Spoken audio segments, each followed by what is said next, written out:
أنا سأحكي شيئا وأنا أعتقد بما سأقوله الآن.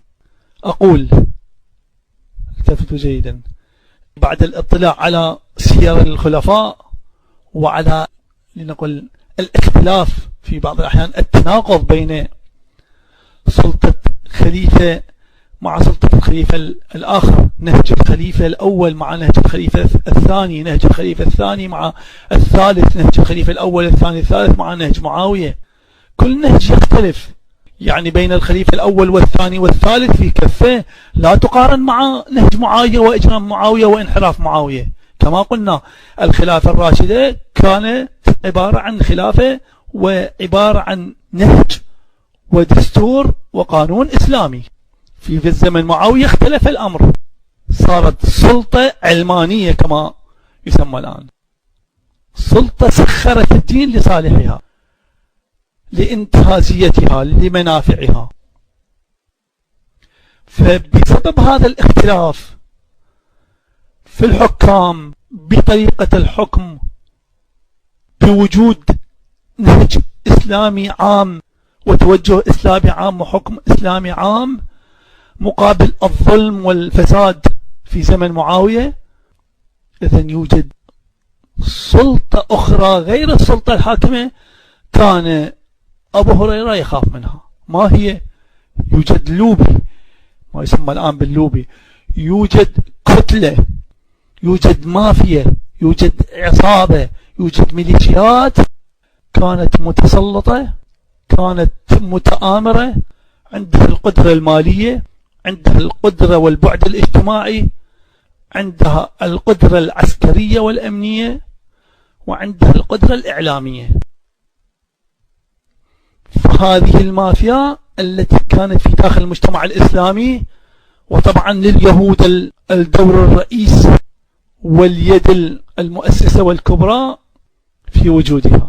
هذه المافيا، هذه العصابة، هذه الميليشيات، هذه المجموعات التكفيرية هي التي اغتالت الخليفة الأول. نعم، هي التي اغتالت الخليفة الأول، واغتالت الخليفة الثاني، واغتالت الخليفة الثالث، واغتالت علي سلام الله عليه. هذه المافيا، هذه العصابة، هذه المجموعة التكفيرية هي التي فعلت ما فعلت بالخليفة الأول والثاني والثالث رضي الله عنهم وبعلي سلام الله عليه، وهي التي جعلت الأطروحة الأموية والحكم الأموي ولمعاوية لقائد المنهج الأموي أعطتهم الوجود، أعطتهم البقاء، أعطتهم الاستمرار، أعطتهم المشروعية. هذه المافيا هي التي حركت الناس، هي التي حركت الناس، هي التي كان لها اليد في الحروب، حروب الرد التي حصلت في زمن الخليفة الأول، هي التي خلطت بين مطالب الناس، بين الردة الحقيقية والإشراك والخروج عن الدين، وبين الخلافات التي حصلت مع آخرين، خلطت بين المطالب الحقيقية، بين الشبه الحقيقية، بين الاشتباه الحقيقي، وبين الانحراف الحقيقي والكفر الجلي والارتداد الواضح. إذن يوجد مافيا، يوجد عصابة كانت تتحكم بالأمور. هذه العصابة، هذه المافيا، كيف بقيت هذه العصابة؟ هذه أسست لنفسها البؤر والحواضن في داخل المؤسسات الحاكمة.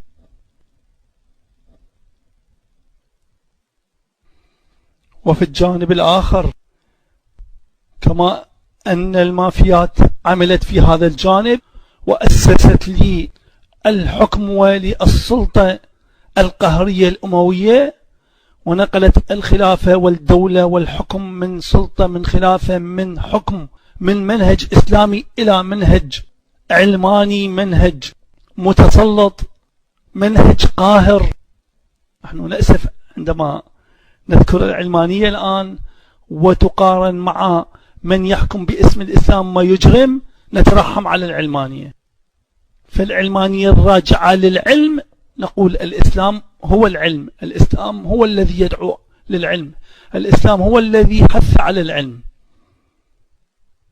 فنقول إذن هذه المافيات التي حولت السياسة والدولة والسلطة من حكم إسلامي ومن منهج إسلامي إلى حكم سلطوي فردي، إلى دكتاتورية، إلى ظلم، إلى قهر، عملت في الجانب الأموي، أيضا عملت في الجانب الآخر، عملت في جانب آخر فأسست وولدت وخلقت منحرفين وسلطويين وانتهازيين مثل ابن سبأ ومثل أبي الخطاب والمغيرة بن سعيد ونصير النميري من المنحرفين من المغالين.